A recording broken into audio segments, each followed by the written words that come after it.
సాత్వికమైన ఆహారాన్ని తింటూ స్వామికి సేవ చేయటం ఒకటే.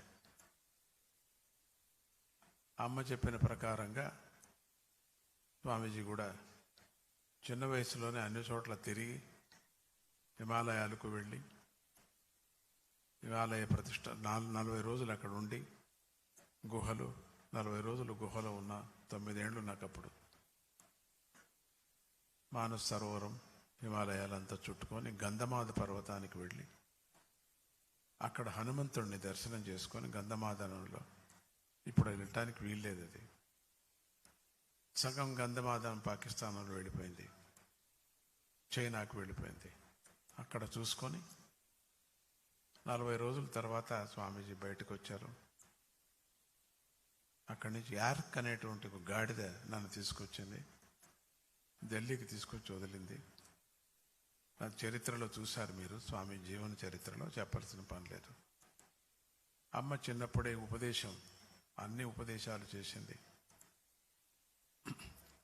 120 సంవత్సరాలు అనుభవించేటువంటి అనుభవం స్వామీజీకి 15 ఏళ్ల లోపలే అయిపోయింది. అంతా కూడా స్వామీజీ వయస్సు 15 ఏళ్ళు, 15 ఏళ్ల లోపలనే అన్నీ అనుభవించడం జరిగిపోయింది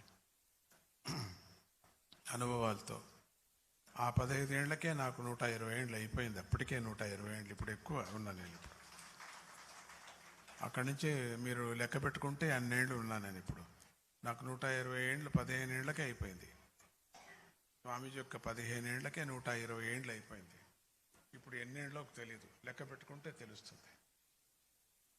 నా దగ్గర ఉండేటువంటి భక్తులు, ఫ్యామిలీ మెంబర్సు అందరూ కూడా స్వామీజీని అభిమానిస్తున్నారు, ప్రేమగా చూస్తున్నారు. మనిషిగా కూడా అనుకున్నారు చాలామంది, మనిషిగా కూడా ఏడుస్తారు. పర్వాలేదు, యశోదమ్మ ఏడ్చింది కదా, అట్లా ఏడ్చుకోవచ్చు, ఏం తొందర లేదు. కానీ ఎక్కువ అదే ఏడుపు ఉండకూడదు.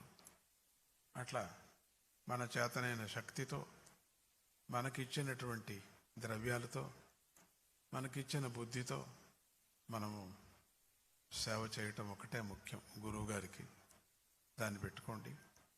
గురువుగారు ఏం చెప్తారో అది చేయటం, దాంట్లో ఫాలో చేయటం, అంతే.